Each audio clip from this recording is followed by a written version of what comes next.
knickknacks, the lampshade, the curtain rod, a pair of bookends, and a polka-dot umbrella. When they finished, Sergeant Boxer, a plucky pair of green skivvies from the underwear drawer, tied the end of the string to Cuphead's bedpost. The other end they tied to an electric fan. "Now!" the alarm clock called to the socks. The Argyle twins, Lefty and Roger, plugged in the fan. As the blades spun faster and faster and faster, the string coiled around them like spaghetti on a fork. Then everything started to move. The doorknob turned, the knickknacks knocked, the lampshade crumpled, the curtain rod rattled, the bookends bumped, the umbrella opened, and finally, Cuphead's bed, which had until that very moment been reliably horizontal, suddenly stood straight up like a buck private on inspection day. It bolted upright with such speed and fury that Cuphead was catapulted out from under his covers, into the air, and across the room. But oddly enough, he did not crash, or bash, or splat. He didn't do any of those things. Instead, he landed, quite comfortably, in the pants, shirt, and shoes he'd laid out the night before. "Good morning, everybody," he yawned. The whole room cheered. Cuphead liked mornings. They were the start of a brand new day, a day when anything could happen. He smiled, saluted his friend the alarm clock, and strutted across the room to a large wall calendar with a picture of an octopus on it. "Yep, this is it," he said, drawing a big red circle around the date. Well, as everyone knows, a big red circle on a calendar means only one thing.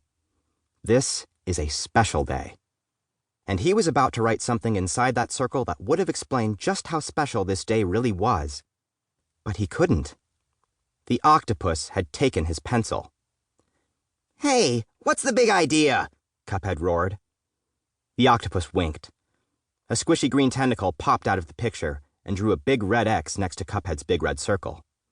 Cuphead snatched the pencil and drew a second circle next to the big red X. The octopus drew another X. Cuphead drew another circle. And so it went until one of them had 3 in a row, making him the international tic-tac-toe champion of Cuphead's bedroom. There was a brief award ceremony, followed by the shaking of hands and more hands, because congratulations take a while when one of the players has 8 arms. But finally, they were done, and Cuphead could return to his original task, writing Elder Kettle's birthday in the first red circle on the calendar. Yes, sirree, it was a very special day. Then, as the radio blared out a jumpin' jivin' number by Flim Flam and his Troubadours, the swingin'est band in Dancin' Land, Cuphead bebopped out of the room and headed down to breakfast.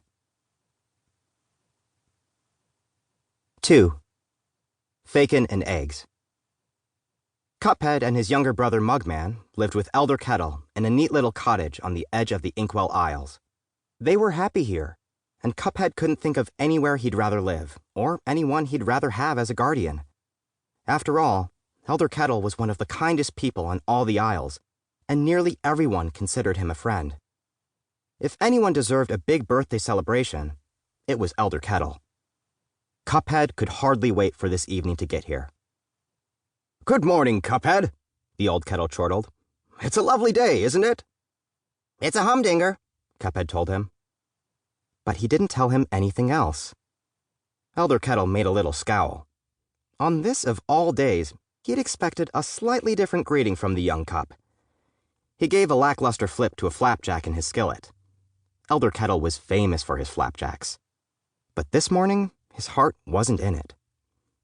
"Yes, a humdinger of a day," the kettle tried again. "I suppose you might even call it special?" He peeked at Cuphead out of the corner of his eye, but again, Cuphead didn't say a word. He just poured himself a big bowl of mush flakes and sat down at the table next to Mugman. Elder Kettle paced back and forth, stroking his thick gray mustache. He wrinkled up his forehead until his eyebrows clanked together like a pair of colliding spoons. "Golly whompers, it seems like there's something important about today, but for the life of me, I can't remember what it is," he said loudly. "Either of you boys know what it might be?" Poor Elder Kettle. He wasn't just dropping hints.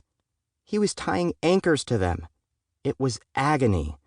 So Cuphead, who was nothing if not compassionate, looked up from his bowl, stared